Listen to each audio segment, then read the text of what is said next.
Hello, my friends. Welcome. My name is Joe. This is the Joe Martino Show. And today we're going to talk about probably the most controversial topic that I talk about, and I try to talk about it a lot, kids and technology. I need to clarify something. Sometimes I think people think because I believe kids should be given phones early and often and given the chance to learn how to use them, that they think they should be given, I think they should be given unfettered access. And that's not true. That is the exact opposite of what I believe.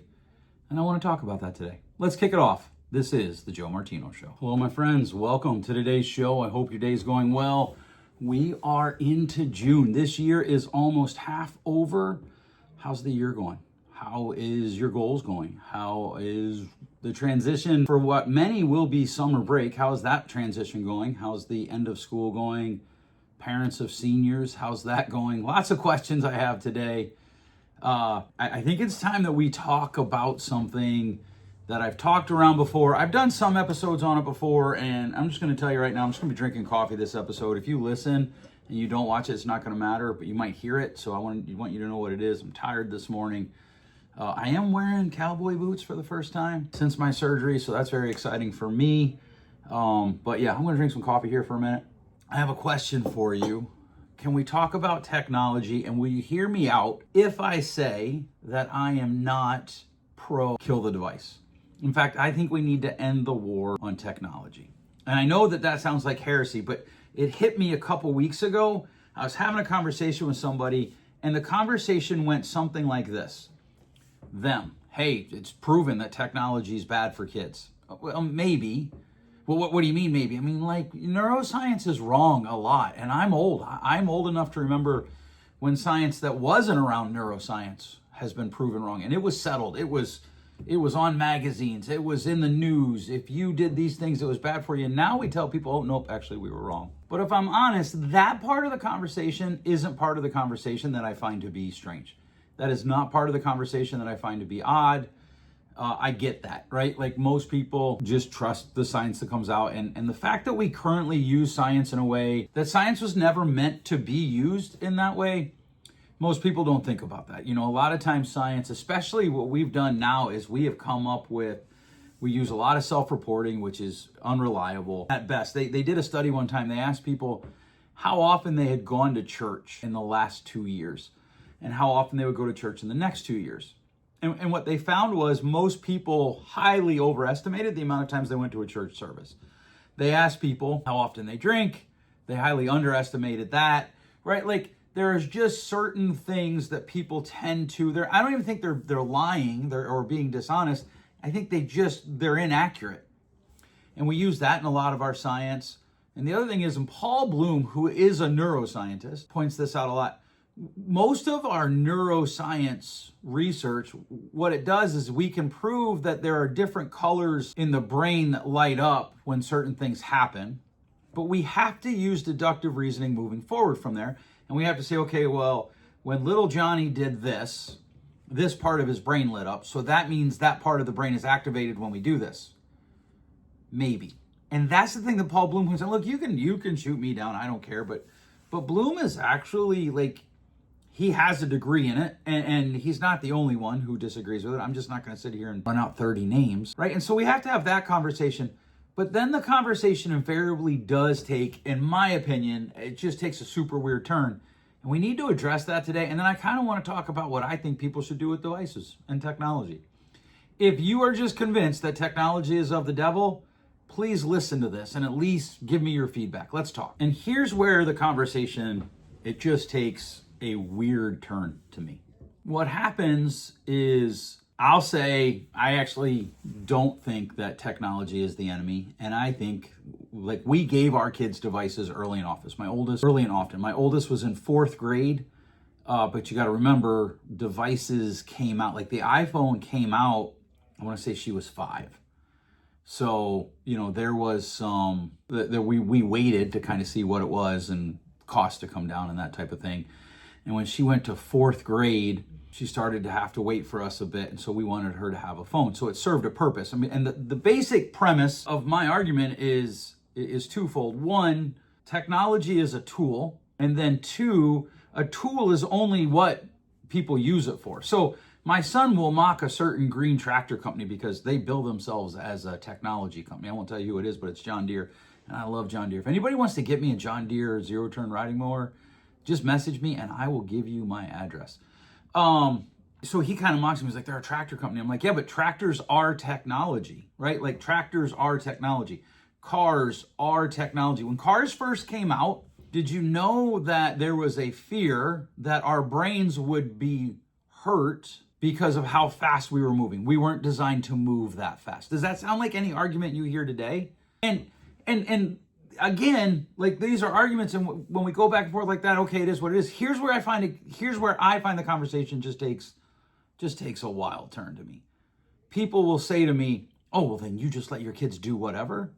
No. And this reminds me a lot of the spanking war conversations from about 15 years ago. I remember the first time I said to somebody, well, I'm anti-spanking.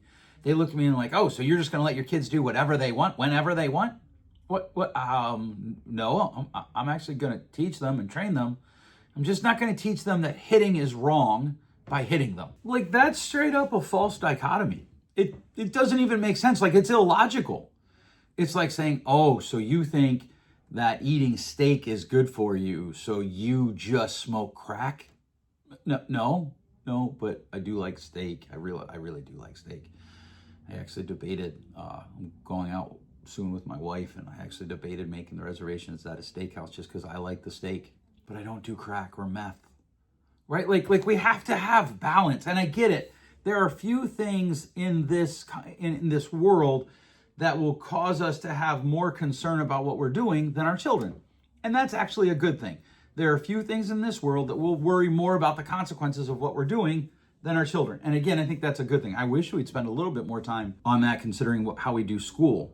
Right? Because here's the thing, as you run through kind of this idea of technology, when people are like, oh, so you'll let your kids do anything? No, but I will give them advice. But like somebody asked me the other day, like, well, what's your son's Snapchat? I don't remember what they call it, handle.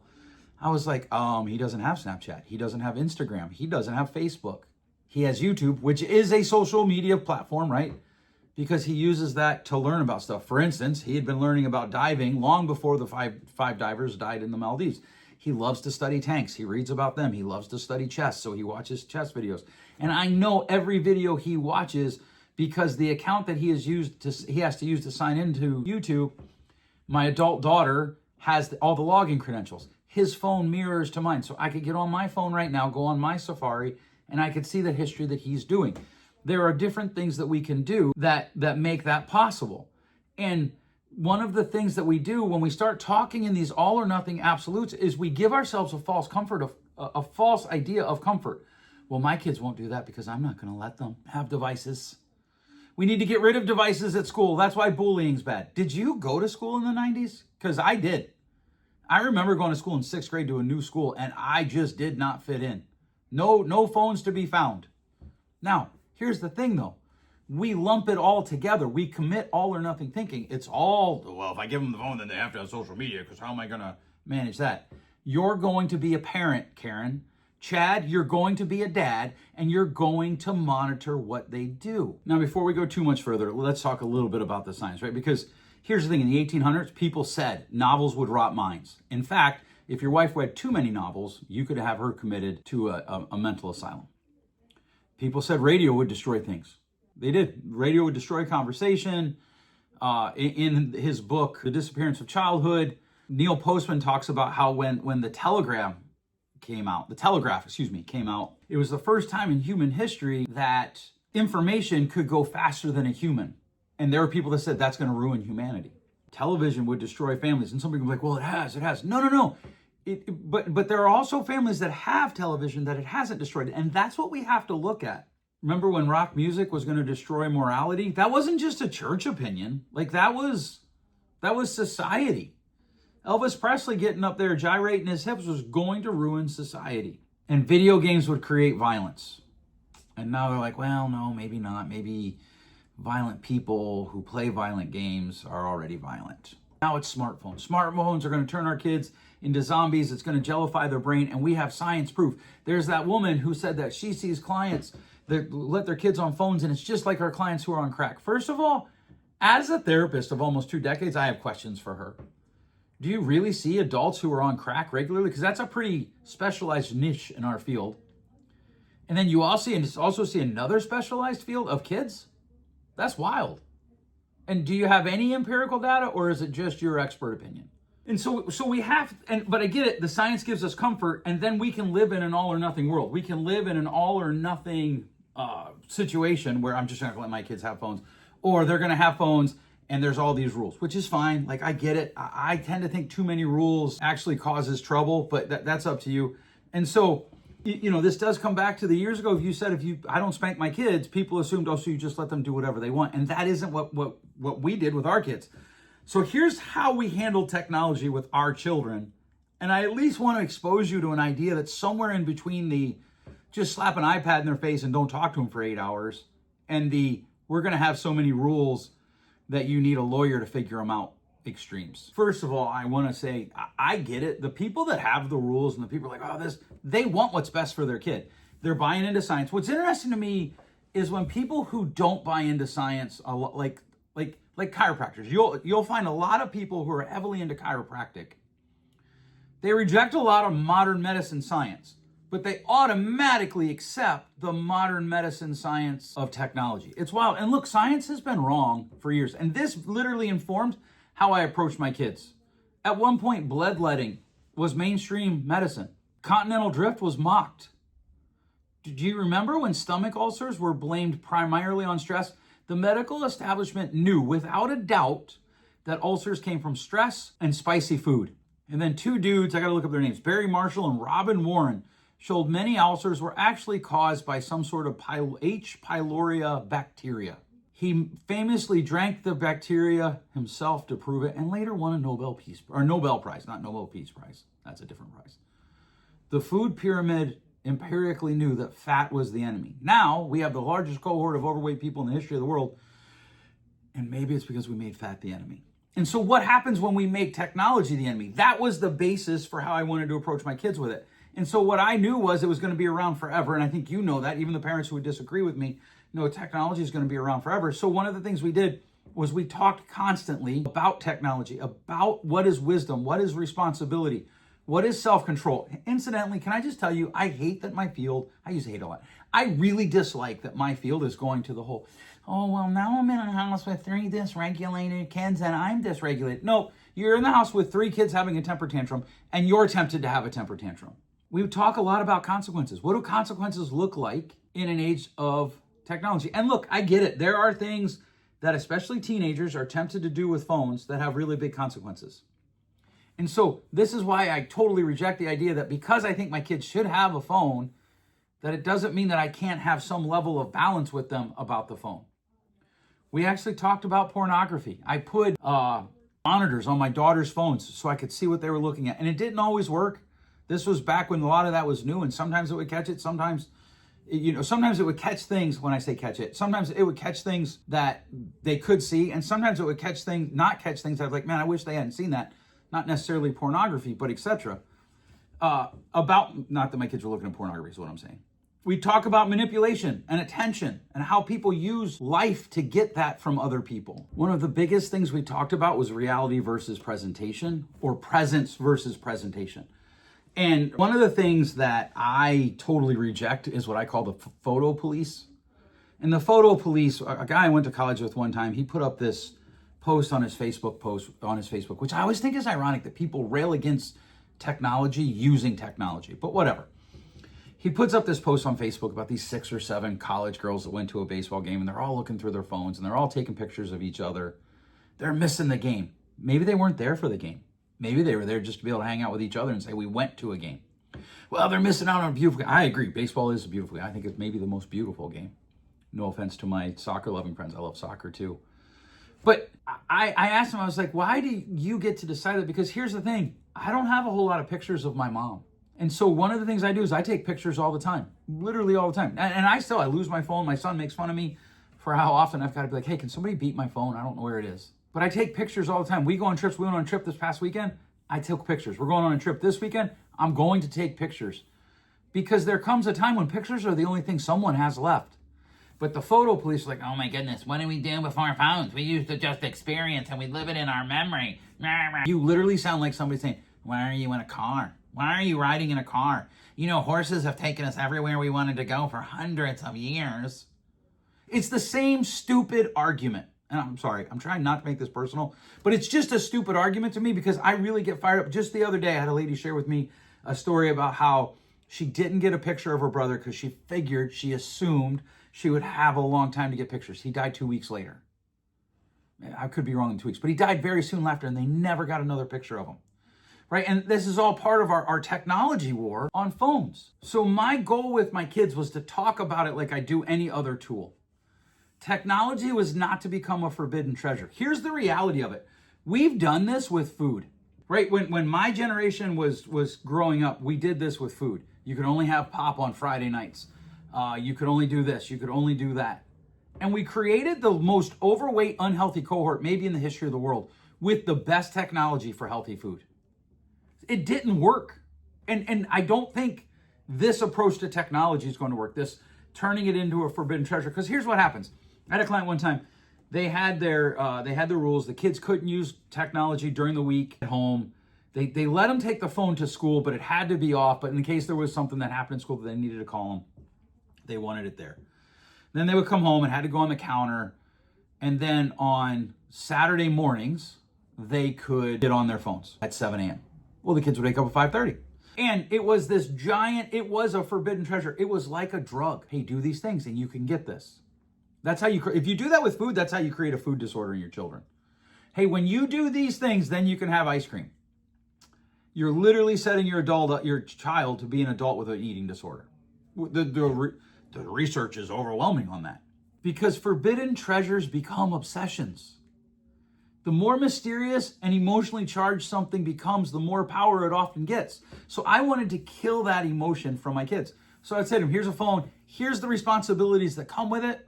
Here is how it works. Like I always get to track you. You never get to tell me I can't look through it. All of your stuff, you're not allowed to be on private mode in Safari. If you are, there's consequences. I get your phone at any moment's notice. And if you don't do things, I will get it from you. So I've told this story probably 100 times. One time my son was supposed to put laundry away. He didn't because he was playing on his phone. I took it from him and said, okay. He's like, Dad, I'm playing my friend. If I don't keep playing, I could lose. I'm like, I'll play for you. And I'm not very good. So I go put your clothes away quickly. He did, and he got his phone back. Now, here's the thing about tools. And this is what I wanted my kids to know. Sometimes tools are helpful. Sometimes they're useful.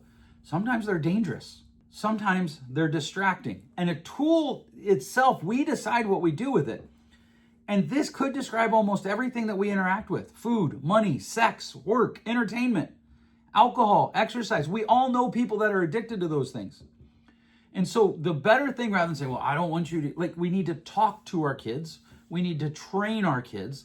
And we need to actually give them a do, fail, adjust system. Do, fail, adjust. So they do it, they fail or succeed. But my assumption is because we're human, we're all going to fail.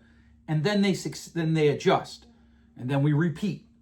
Do, fail, adjust. And that's why blaming phones is just incomplete to me. And that's why the whole I can't believe you just let your kids be on social media. I don't let my kids be on social media. My daughters couldn't have Snapchat until they were licensed. And I don't think my one daughter got her license at 16. The rest didn't get them until they were 18. And so I'm not saying that the object doesn't matter, but the relationship to the object matters more, right? So one of the things that I want to do is I want to invite my kids into some level of adventure. So if I see my kids on the phone too much, too long, I'll say to them, hey, you've been on your phone a long time. What are you doing? But the truth is, that isn't very often with any of my kids. Now, there were times where it was with some of my girls. Well, two of my girls. But by and large, my son, I'll come home at night sometimes at 11 o'clock and he's outside. He's outside running around in the dark. He's sometimes he does have his phone with him. He's using his phone to go track down birds. Well, Joe, you just got lucky. I actually accepted that the first time with my oldest daughter. I was like, yeah, maybe I did. But I've got 3 adults now that I've done this with, and a 4th one on the way of being an adult. I'm not having another kid. And the process has still yielded the same level of results. Now, I'm not saying that it would every time, but I wonder if those aren't outliers. And I actually wonder if how we're treating kids and how we're treating kids in technology with the draconian rules, with the whole make it this mystical object, isn't what's creating most of our problems when those kids become adults. I'm just going to say that as plainly as I can. Let's talk about some simple steps that really matter. First of all, I delayed unlimited private access for all of my kids. For all of my kids. Now, I mean, one is 23 and married, so she's not even on my plan anymore. One is 21, so I don't go through her phone. I also don't go sit on her couch when she's there with her boyfriend. The other one is 20. I don't go through her phone. My 13-year-old, I still go through his phone, and I will for at least the next 5 years. I probably will go through his phone. I don't know. I was going to say until he's 20, but we'll see. I don't like to make predictions about what I'm going to do until I'm there. But I do. I'll go through his phone. I just picked it up the other day, went through his YouTube list, went through and checked to see what apps he had downloaded or not downloaded, checked his chess game score. He's actually far better at chess than I am.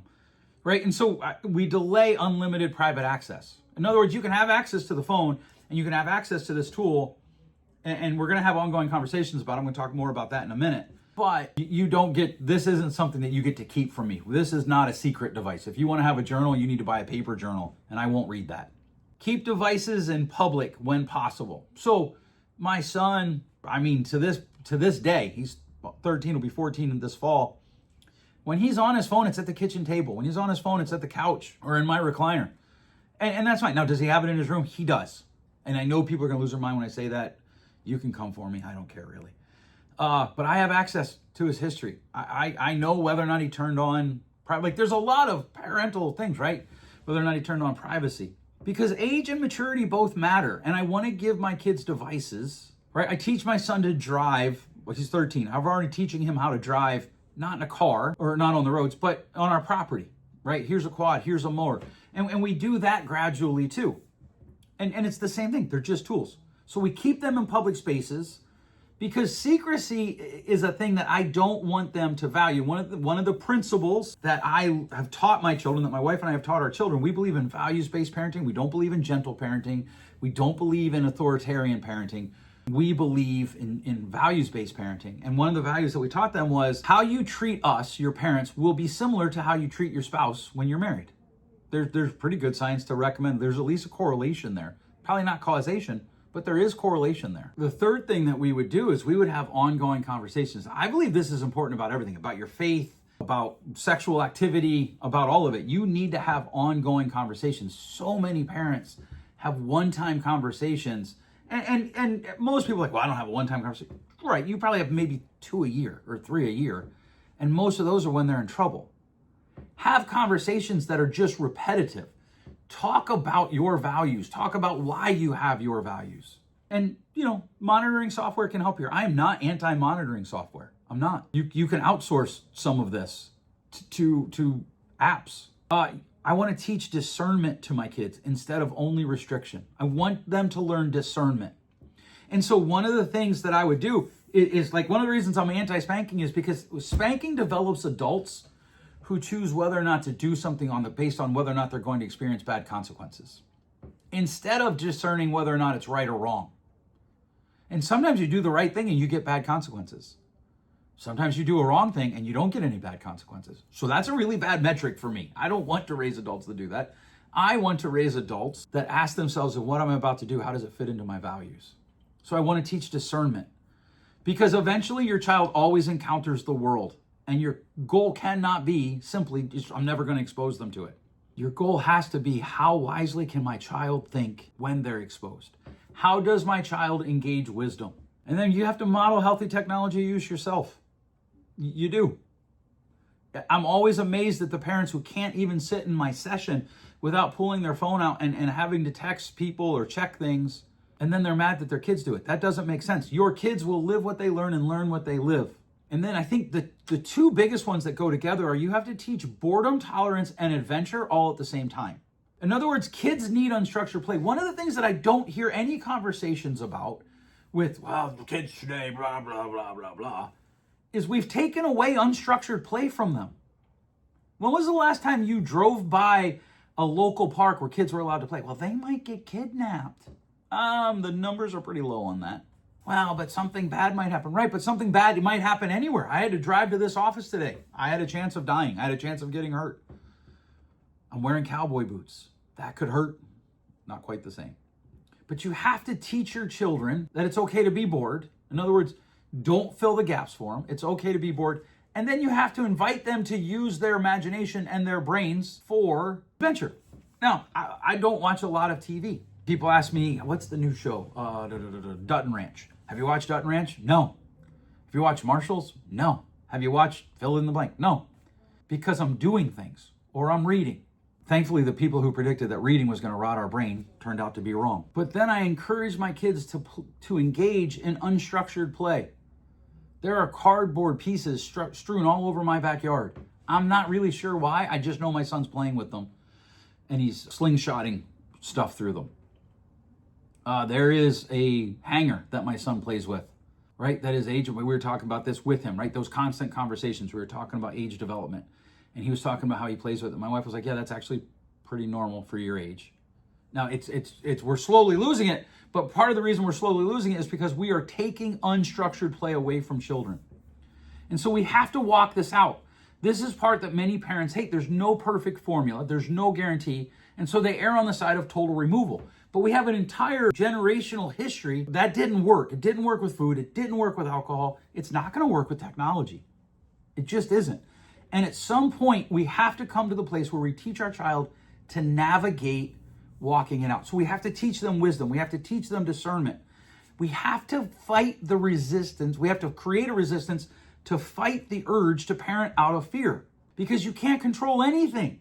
You certainly can't control what happens to your kids forever. And so you want to prepare them for when you are no longer guiding them, or when you're no longer guiding them by virtue of position. And the truth is, I get it. I think many of us are exhausted. We're overscheduled. We are involved in too many sports. We are involved in too many extracurricular activities. We are involved in we've taken it's very American of us. We've taken this idea that if a little bit is good, a whole lot is better. We have multiple graduations to go to, right? We've got to go to kindergarten graduation where we might fight over seats because we have to have 10 to 15 people there so that kindergarten knows that they are special because they graduated something that they literally can't fail. Then we have fourth grade graduation sometimes, and sixth grade graduation, and eighth grade graduation, and high school graduation, and associate's degree graduation, and college graduation. And we got to go to all of them, and we got to have everybody there. And we're tired, and you love your kids. I get that. You want to protect them. And with that comes fear and anxiety. I understand that too. I have that about my kids. I worry about my kids.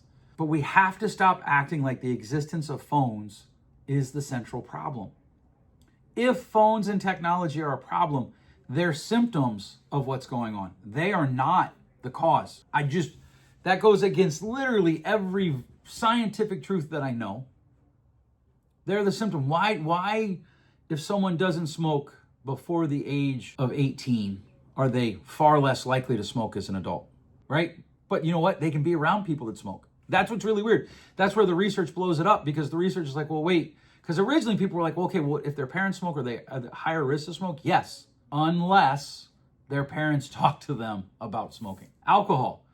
The research on this one, we've got about 30 years of it now, of people saying, hey, if you give your kids controlled small sips here and there, they're far less likely to grow up to struggle with substance abuse. Now, here's the thing. When you run that out, what does that mean for technology? Because on the surface of it, I've had people say, well, see, then you're proving my point. No, I'm actually not. I'm saying you have to, first of all, you have to distinguish between the hardware, the phone, and then the software. That's the first thing that we have to distinguish between. Because the whole hey, I'm not going to let my kids watch TV during the school week, but they can watch it in the morning, or the whole phone thing, that was the argument for TVs. And it didn't work. We've watched, that has not worked. So let's talk about that. How do we engage in helping our kids understand what it means to navigate something that could hurt them? Because, right, if you want your kid to not be watching a lot of TV, the best indicator we have of it is don't watch a lot of TV yourself and talk to them about why. It's the second part that matters, and talk to them about why. Most of the time we live in practice, if not by also in speech, that you're going to do this because I'm the parent and that's it. And we all see the permissive parents. And so often the permissive parents become because those people are permissive parents, I get to be an authoritative parent. I don't remember which one it is. The one that says you'll do this just because I want you to do it. That doesn't seem wise to me. So I want to clarify this. I'm not for giving kids devices that have all the apps on them and them having unlimited access to the apps. I'm actually very much against that. I think that they should get the device. They should learn how to use the device. They should learn the benefits of that device to their life. They should also learn the dangers. And over time, they can get the apps. Over time, they can get the apps. Because I agree, that is where the danger lies. But then how do we do that? We have to talk to them. We have to live it out ourselves. Okay, so I'm hoping this episode went a little long compared. I guess I've been running long lately. But this is, 30 minutes or so. And we have to talk about what does it look like for us to teach our kids how to use tools rather than just pretend the tools don't exist. I know that my position is controversial. I don't pick it because of that. I promise. I know that my position is against the grain. I don't pick it because of that. I just don't think that the commonly accepted practice is going to work. And I'm actually living with clients where it didn't work. And so I want to try other things. Tell me what you think. Let's hear from you. Thanks so much for listening. We'll catch you next week. Thanks for listening. If you enjoyed today's show, please share with a friend. And hey, give us that rating in your podcast store. Until next time, change possible.